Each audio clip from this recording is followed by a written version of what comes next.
Assalamualaikum warahmatullahi wabarakatuh. Apa kabar Ananda hari ini?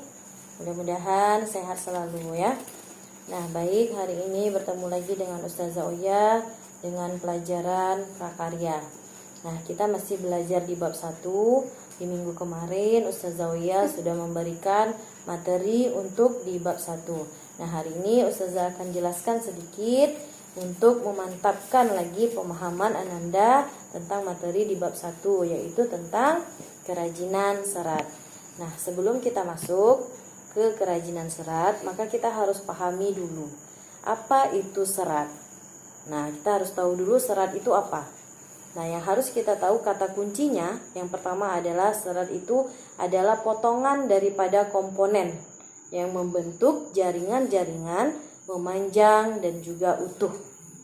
Nah, itu adalah pengertian serat. Serat adalah potongan-potongan komponen yang membentuk jaringan-jaringan yang memanjang dan juga utuh. Nah, selanjutnya, serat ini memiliki jenis dan juga karakteristik dari bahannya. Yang pertama, jenisnya itu adalah serat yang berasal dari tumbuhan. Serat yang berasal dari tumbuhan, ada yang berasal dari biji, ada yang berasal dari batang, ada yang berasal dari daun, dan juga ada yang berasal dari buah. Nah, bagaimana serat yang berasal dari biji? Serat yang berasal dari biji contohnya seperti kapas. Kapas ini biasa digunakan oleh ibu atau kakak kita sebagai kapas kosmetik. Nah, ada juga yang dinamakan dengan kapuk. Nah, kapuk ini biasa digunakan untuk isian di dalam bantal atau guling yang kita gunakan. Nah, selanjutnya serat yang berasal dari batang. Serat yang berasal dari batang itu seperti batang anggrek, batang pohon mahkota dewa, kemudian batang pohon rosella. Nah, ini adalah serat yang berasal dari batang. Nah, selanjutnya serat yang berasal dari daun. Contohnya seperti berasal dari daun pandan berduri, serat yang berasal dari daun enceng gondok, dan serat yang berasal dari daun nenas. Nah, ini bisa dianyam atau dijalin menjadi produk kerajinan yang memiliki nilai yang tinggi. Nah, selanjutnya serat yang berasal dari buah. Salah satu contohnya adalah buah kelapa. Jadi serat daripada buah kelapa ini biasa digunakan orang di zaman dahulu untuk dibuat menjadi sapu. Kalau saat ini biasanya orang tidak menggunakan serat dari buah kelapa lagi karena memang sudah menggunakan sapu plastik. Nah, itu adalah serat yang berasal dari tumbuhan. Nah, selanjutnya serat yang berasal dari hewan. Serat yang berasal dari hewan ini ada yang dinamakan pertama serat stapel. Ada yang dinamakan dengan serat stapel. Apa itu serat stapel? Serat stapel itu berasal dari rambut hewan. Contohnya seperti bulu domba. Kemudian seperti bulu alpaca dan juga unta. Nah, bulu hewan ini yang biasa digunakan untuk dijadikan sebagai sebuah produk kerajinan. Nah, selanjutnya ada yang dinamakan dengan serat filamen. Nah, serat filamen ini biasanya berasal dari larva ulat sutra atau kepompong ulat sutra. Nah, jadi serat yang berasal dari hewan ada dua macam. Ada serat stapel yang berasal dari domba, yang berasal dari alpaca atau unta. Kemudian ada yang berasal dari filamen, yaitu larva ulat sutra. Serat-serat yang Ustazah jelaskan tadi, serat tumbuhan, serat hewan, itu berasal dari alam semesta. Nah, ini membuktikan bahwa maha luasnya ciptaan Allah, maha agungnya ciptaan Allah. Sebagaimana yang terdapat di dalam Al-Quran, surat Az-Zariyat ayat 20 dan 21. Nah, kita simak suratnya ya. Bismillahirrahmanirrahim. Wa fil ardi ayatul lil muqinin wa fi anfusikum afala tubsirun.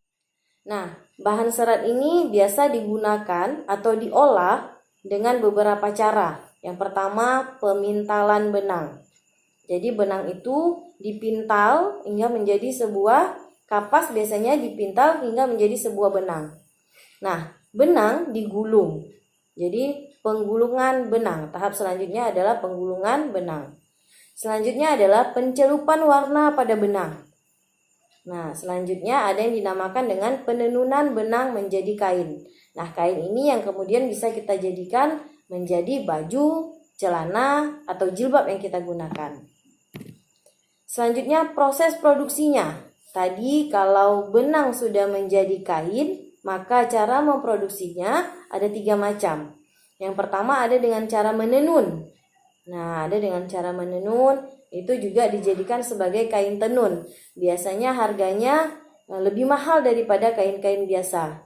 Nah, apalagi kalau kain tenun yang dibuat secara manual, yaitu dengan menggunakan tangan manusia. Selanjutnya ada dengan cara menjahit. Nah, menjahit inilah yang biasa kita lihat. Yang biasa baju yang kita pakai itu diproduksi dengan cara menjahit. Kemudian dengan cara mengikat. Bagaimana mengikat? Mengikat itu ketika hendak membuat sebuah produk kerajinan batik celup ikat. Nah, biasanya kalau ibu-ibu dia akan beli baju tunik. Nah, baju tunik inilah yang berasal daripada batik celup ikat. Jadi mengambil warna-warna itu dengan cara diikat kemudian dicelupkan ke warna-warna yang indah. Maka jadilah dia bahan-bahan baju tunik.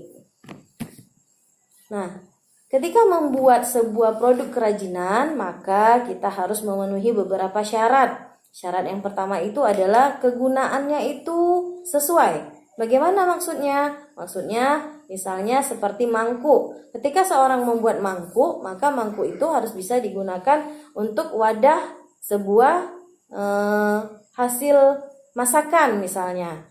Mangkuk tempat sayur misalnya. Kemudian yang pertama tadi sesuai kegunaannya. Yang kedua nyaman. Nah, bagaimana nyaman? Misalnya ketika menciptakan sebuah cangkir, membuat sebuah cangkir, maka kita juga tidak lupa membuat gagangnya untuk orang bisa memegang di bagian gagang cangkir. Jadi nyaman. Selanjutnya keluasan. Apa itu keluasan? Keluasan itu contohnya seperti sepatu. Sepatu yang digunakan itu sesuai dengan anatomi kaki manusia. Jadi tidak kebesaran ke belakang atau kelebaran ke samping. Jadi dibuat senyaman mungkin sehingga orang mudah menggunakannya untuk berjalan. Selanjutnya adalah keamanannya. Jadi ketika seorang menghasilkan sebuah produk, biasa dia akan membuat atau menggunakan bahan-bahan tertentu untuk menjadikan produk kerajinannya itu lebih indah. Contohnya seperti cat. Nah, cat ini harus hati-hati kita pilih dan harus hati-hati kita gunakan di bagian mana. Karena kalau misalnya piring dari serabut kelapa. Nah, piring dari serabut atau serat kelapa ini tidak bisa kita cat di bagian atasnya. Kenapa? Karena kita akan meletakkan makanan. Nah, kalau kita letakkan makanan di situ ada cat, maka cat ini, zat-zat dari cat itu akan termakan oleh kita. Nah, selanjutnya adalah keindahan. Jadi, syarat ketika membuat produk yang paling penting adalah indah. Jadi kenapa indah? Agar ketika dipandang oleh orang lain, maka benda produk kerajinan yang kita ciptakan itu menarik.